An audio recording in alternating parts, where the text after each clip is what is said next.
Olá, Porto Velho, querida e amada capital simpatia. Olá, você de todo o grande estado de Rondônia, que me dá o privilégio da sua audiência. Eu sou Benito, esse é o Conteúdo Amazônia e estamos juntos com você aqui mais um dia para encurtar distâncias e levar até sua casa informações que são agregadoras de valor. E para que tudo seja melhor, a primeira coisa é evocar aqui aí sobre todos nós as bênçãos e a presença de Deus. Que o grande arquiteto do universo sempre nos dê mais justiça, paz, perfeição, luz, força e beleza em tudo que fazemos.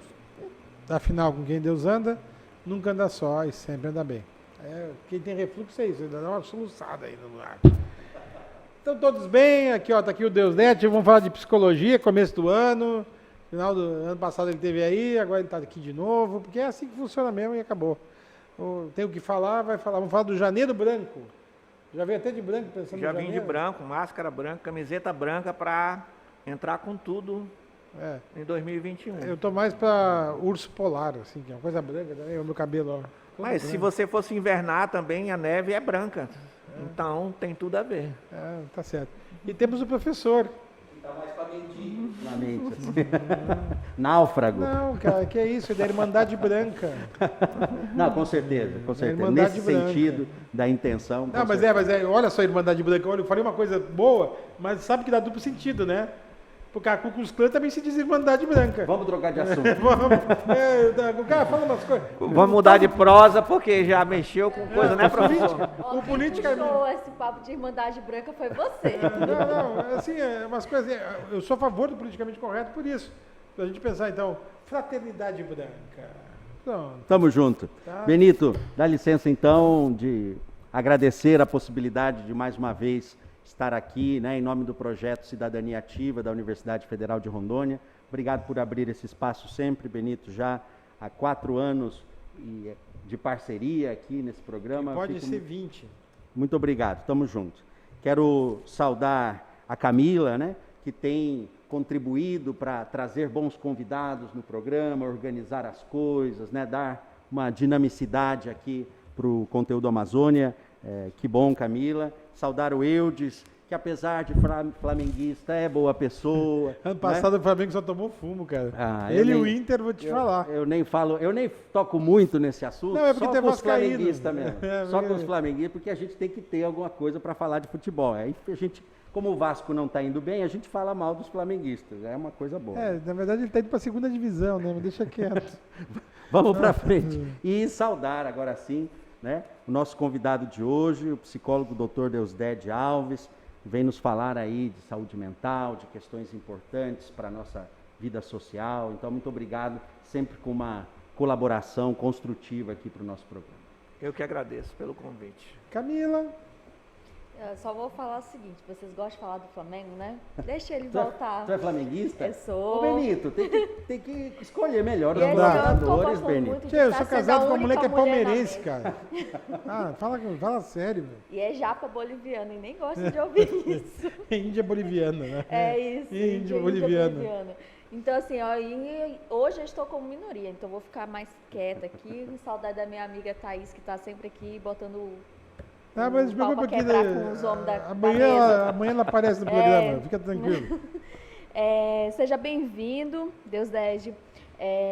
O assunto que você vai falar é de extrema relevância, até porque 2020 foi um ano que muitas pessoas tiveram problemas psicológicos, apontaram, né, problemas em relação à ansiedade, depressão, devido ao início da pandemia, né, porque ela não acabou.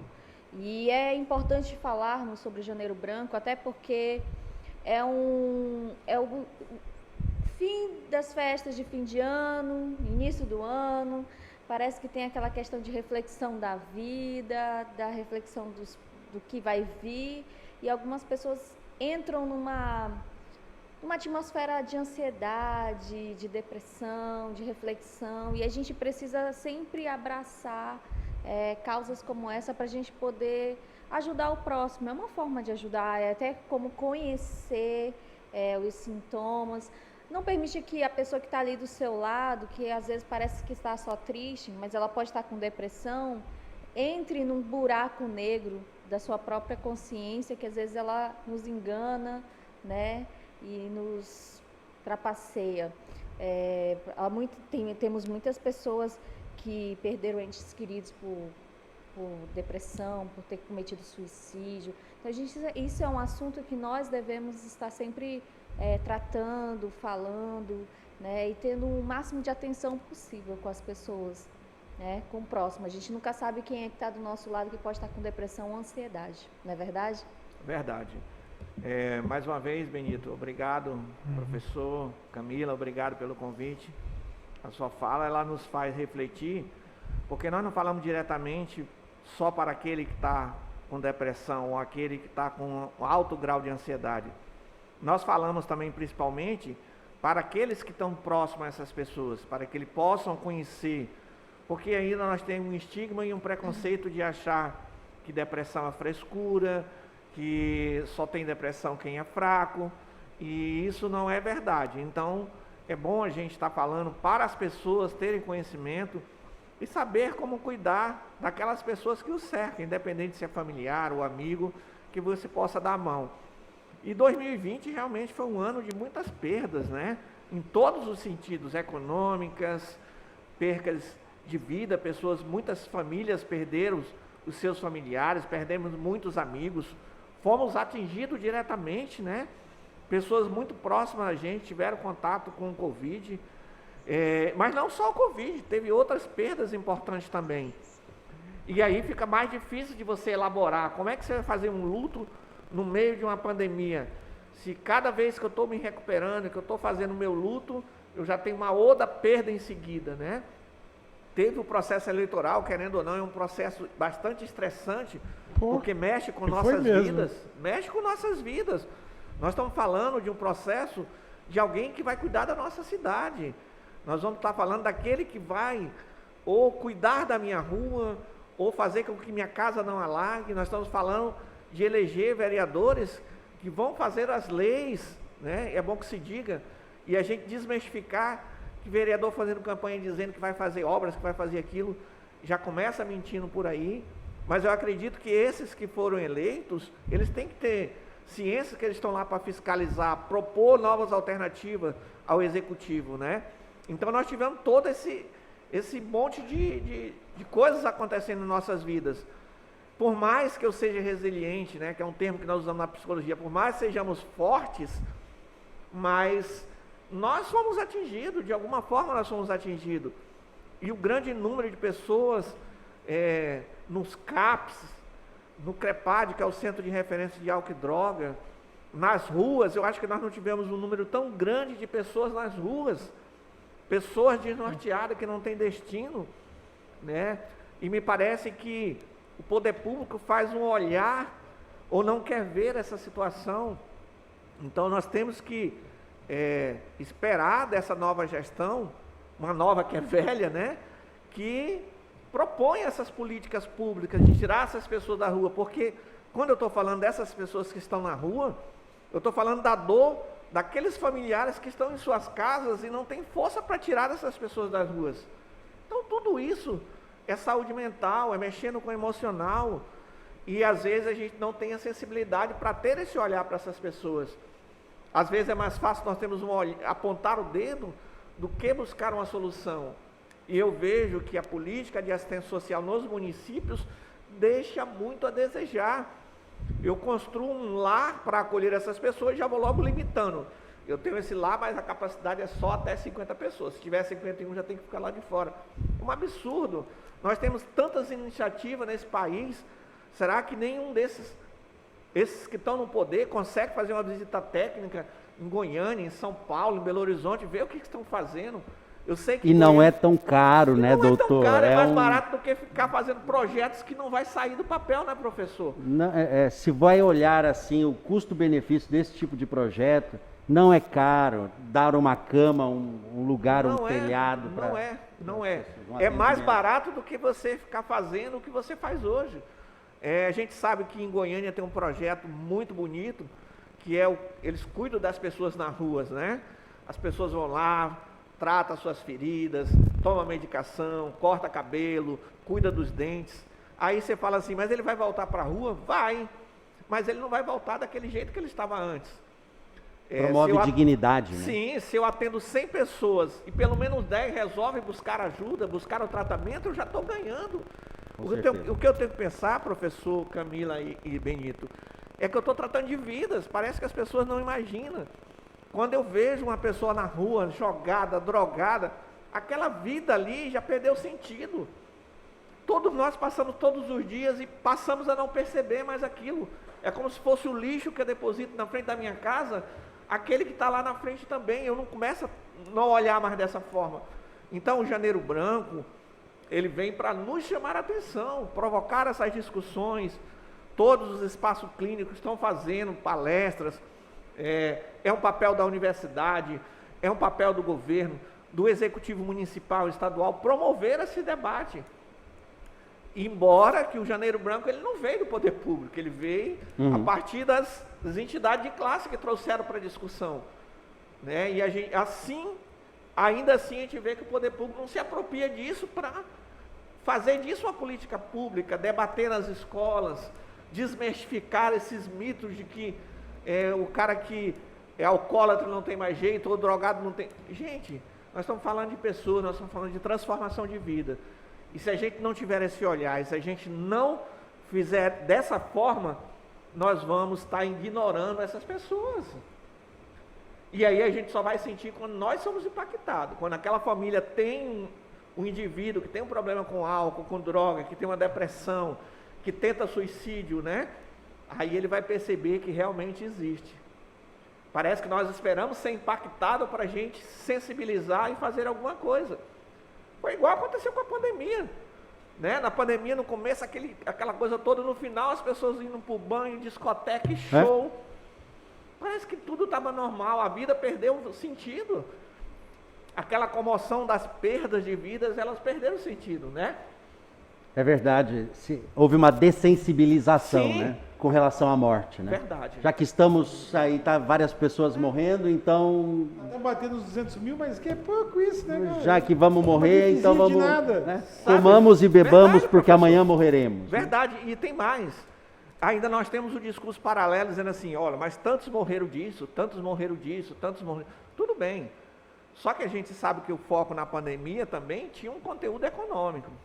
Com certeza. Né? Tem município que tinha um orçamento na assistência social, na saúde, por exemplo, um município pequeno de 10 milhões de reais, o cara recebeu quase o valor do orçamento dele todo de repasse do governo federal. Então também, eu não vou dizer aqui que é bom, mas também veio dinheiro para gastar sem aquele critério que tem o dinheiro gerado no próprio município. Então as coisas foram largadas assim. E a gente vai ver o resultado agora, professor, com as tomadas de conta. Eu vou chamar a vinheta, tá? E nós rapidamente vamos retomar a discussão, tá bom? Por favor, Eudes, a vinheta.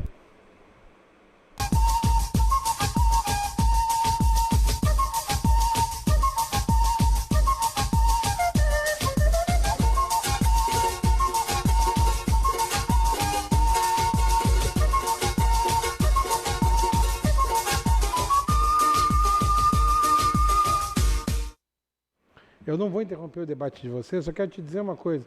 Há 21 anos, quando eu cheguei em Porto Velho, eu não conheci uma pessoa de rua. Não tinha. A única coisa que tinha no semáforo era alguém vendendo pão caseiro. Aí hoje vocês estão vendo como é que está a cidade, né? Tá bom. Tu quer fazer eu gostaria que tu comentasse para ele. Isso, nós estamos falando então, aqui o convidado trouxe esse tema importante, né? Com o Dr. Deusdede Alves, sobre saúde mental e sobre este mês, né, de especial atenção a esse tema, o Janeiro Branco. Doutor, o senhor falou um pouco antes do intervalo sobre políticas públicas, necessidade de políticas públicas para a saúde mental. No caso de Porto Velho, os últimos 4 anos, a prefeitura não reestabeleceu o Conselho Municipal de Política sobre Drogas, por exemplo, né? Que tem esse nome justamente porque congrega vários setores, inclusive os setores da saúde, para discutir esta questão. E o que a gente vê é pessoas abandonadas, gente na rua, gente sendo vítima também desta doença, né, da adicção. Além desta questão, como é que o senhor avalia o sistema de saúde mental aqui na nossa região, né? Os CAPs, é suficiente o atendimento que é oferecido pelo poder estatal, município e estado, aqui na nossa região? Professor, eu vou responder da seguinte forma. Se eu pegar os documentos básicos que criou os CAPs em si, todos eles, Sim. independente municipal ou estadual, pela sua quantidade populacional, todos eles têm um critério. Eles foram criados dentro de um critério. Ele é classificado de acordo com a população do município. E vamos entender que a política ela acontece no município. Sim, Concorda sim. comigo? Sim, sim. Então, o que acontece? É que essas instituições, era para eles trabalhar em rede. Era para trabalhar com CRAS, com CREAS, com todos, com os conselhos, que aí o senhor trouxe que a questão do conselho no combate à municipal de política sobre drogas. Política sobre droga que não tem. Por quê? O conselho municipal ele agregava não só as instituições públicas, mas também a sociedade civil, Com certeza. que é aquela que vivencia o dia a dia, que é aquela que traz as demandas e leva para o conselho. E ele existe legalmente.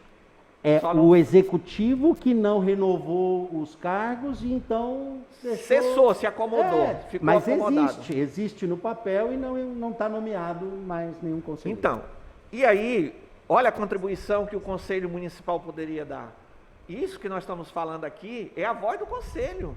Era levar até o Executivo, olha, essas coisas não estão acontecendo, é proposição, porque o Conselho é isso, é fiscalizador e deliberador, né? É fazer proposição à Secretaria Estadual para o Estado e a Secretaria Municipal para o município, que é quem faz a aplicação e executa as políticas públicas.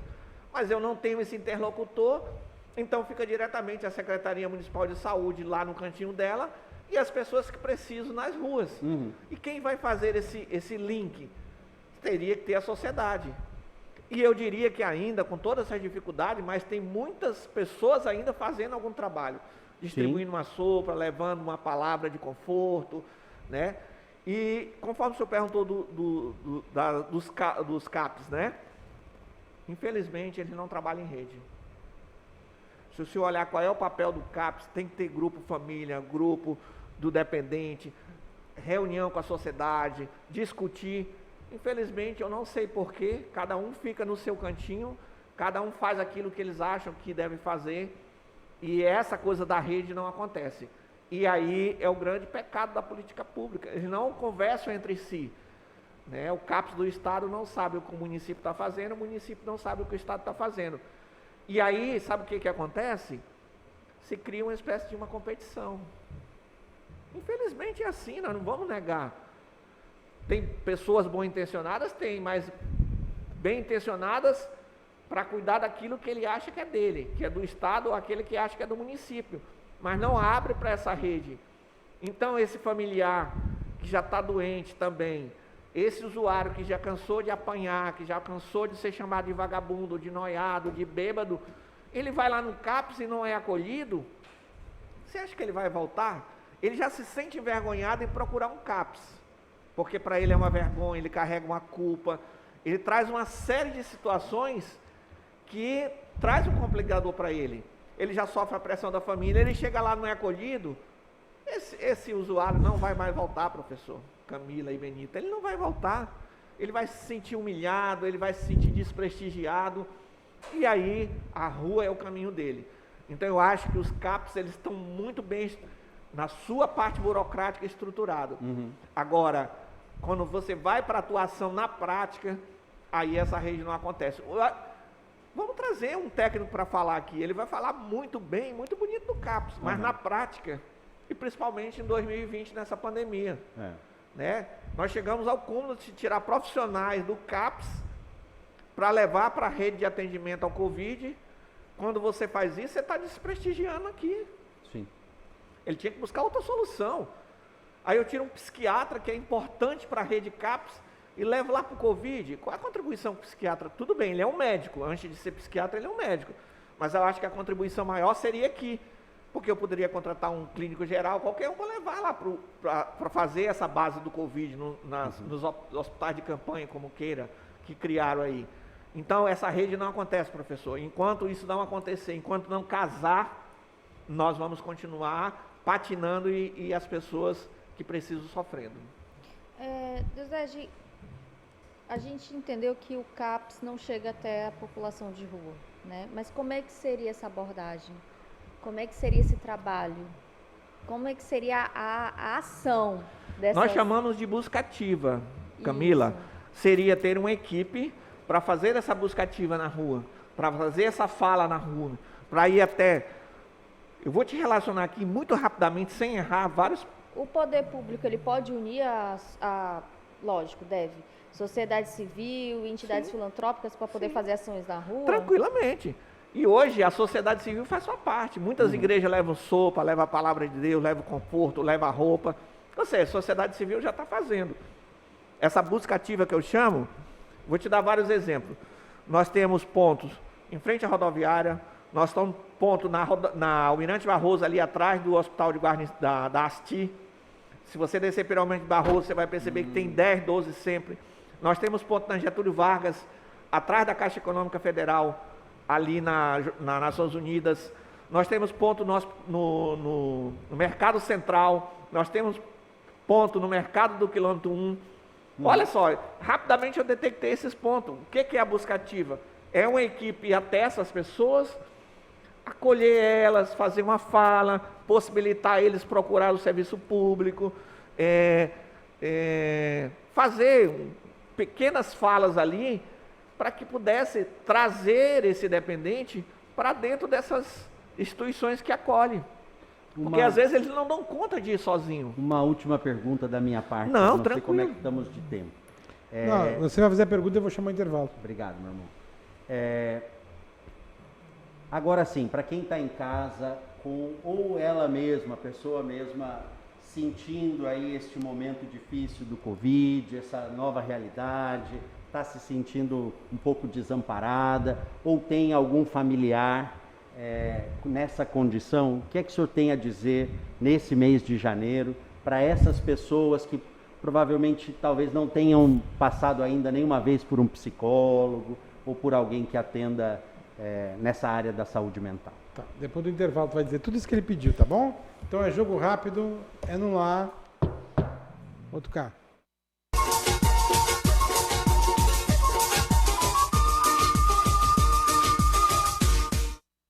Voar, navegar, jogar, curtir, baixar, assistir, trabalhar. Tudo tem ficado muito rápido. Tudo requer pressa, mas com qualidade. Brasil Digital. Você mais conectado. Internet 100% fibra ótica.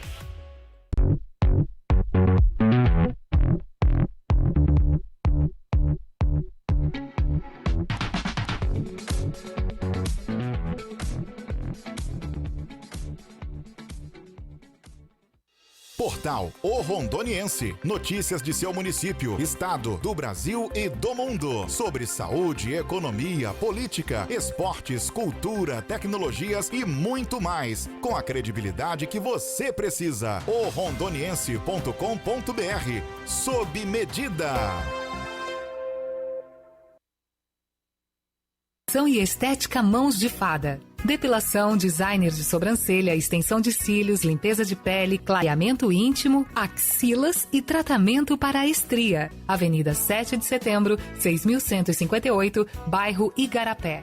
Você precisa cuidar da sua saúde. Está sem plano e cansado de ter que esperar?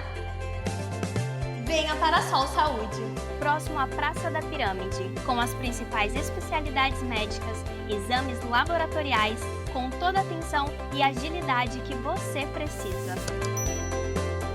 Afinal, saúde é coisa séria, não é mesmo?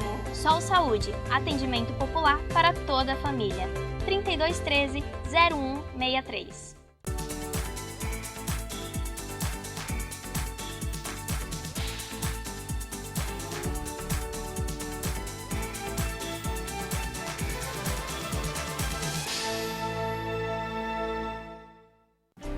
O que eu procurei?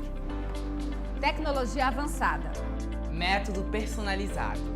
Profissionais com credibilidade. Hospital de Olhos Veloso, o maior centro oftalmológico da região. Há mais de 3 décadas investindo em profissionais, estrutura e inovação em Rondônia. O objetivo é a qualidade de vida de seus pacientes. Diagnóstico e tratamento com excelência. E você? O que você está procurando? Hospital de Olhos Veloso.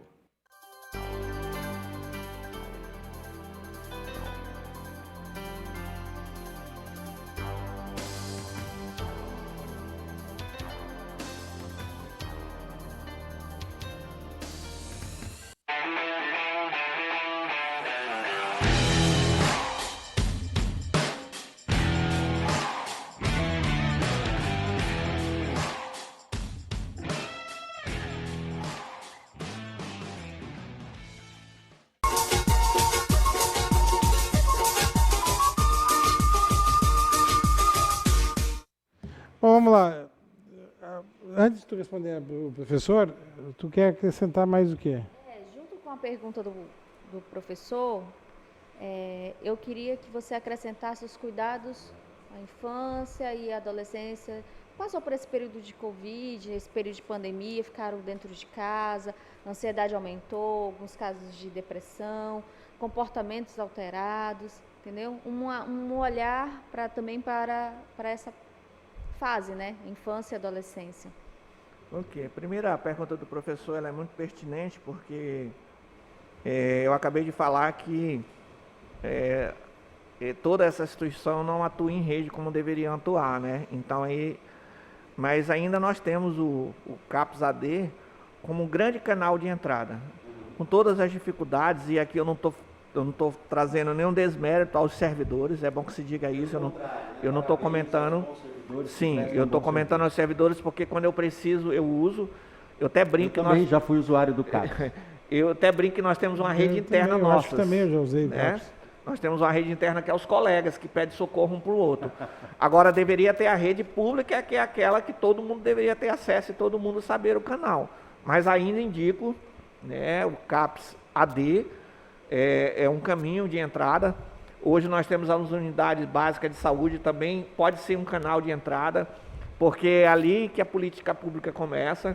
Aquele profissional médico está lá, ele vai fazer o encaminhamento correto, como deve acontecer, e ali ele vai encaminhar, e essa pessoa vai estar na rede. Mesmo com toda dificuldade, mas é possível ainda se fazer um mapeamento. Então, sempre aconselho que procure as redes. Aqueles que têm um convênio, que têm a condição, procura nas instituições privadas a ajuda necessária para fazer essa busca para essas pessoas que estão precisando, né? Então, acho que ainda é usar as instituições que temos. Com relação à pergunta da Camila, nós temos o CAPS-I, que é o CAPS infantil, né? Que também trabalha em parceria com o CAPS AD quando é adolescente e juvenil, né? E também eles têm no seu escopo um trabalho com os familiares, embora... Repito de novo, embora com todas as dificuldades, mas eles têm esse caminho, que também pode ser feito através da unidade básica, que vai encaminhar para o CAPS-I, e aí essa família vai ter um encaminhamento. É para ter os grupos de famílias, roda de conversa que nós chamamos, onde ali eles vão tratar todos esses sintomas, esse estresse, essas ansiedades, porque não é fácil você ter um adolescente que tenha ou problema de depressão ou problema com dependência química, né? É muito difícil, às vezes a gente não sabe lidar com isso. Mas eu ainda indico o caminho, embora eu tenha minhas críticas, embora tenha que melhorar, o poder público tenha que investir mais nessas políticas. Mas as críticas que eu faço, ela é pontual ao poder público, não aqueles que estão lá, até porque eles trabalham com a condição que é dada a eles. Então é assim que acontece. Muito bem. Querido, se despeçam dele. Muito obrigado, Dr. Deusdede Alves, pela sua generosidade em vir falar de um tema tão importante que é esse da saúde mental. Obrigado, Camila, pela organização aí dos convidados, não é? Benito, obrigado sempre por trazer este tipo de tema para a televisão, né? Tem um monte de programa que traz coisas que só, né, chamativas, não agrega a nada. Não agrega. E o Benito tem esse trabalho e nós agradecemos. E, sobretudo, obrigado a você de casa pela sua audiência. Camila. Deusdede, muito obrigada pela sua presença, né? Foi um debate interessante, até porque Ansiedade, depressão, dependência química são fatores que são sinais de alerta da nossa sociedade. Como o Paulo mesmo falou, há 21 anos atrás, a gente não via moradores de rua, hoje a gente vê em tantos lugares, né? E isso é sinal de que a nossa sociedade está doente. A doença mental é uma coisa muito séria, muito importante, são vários sintomas. A gente tem que ter o máximo de cuidado possível, zelo com a pessoa que está do nosso lado, mesmo a gente não conhecendo, a gente tem que ter cuidado, zelo com o próximo, né? Carinho, empatia. E muito obrigada pela sua presença aqui, que você venha mais vezes debater sobre o assunto. Ele virá sim, ele é um cara bom. Não, é aqui. Felicidade para você, tá bom? Obrigado, 2021, de paz, amor e prosperidade e muita fraternidade para todos nós. Queridos, e por hoje é só. Que o grande arquiteto universo continue descobrindo a todos com sua luz, sua vida, seu amor. Eu te encontro aqui com certeza no próximo programa. Foi um privilégio ter estado com vocês. Até lá.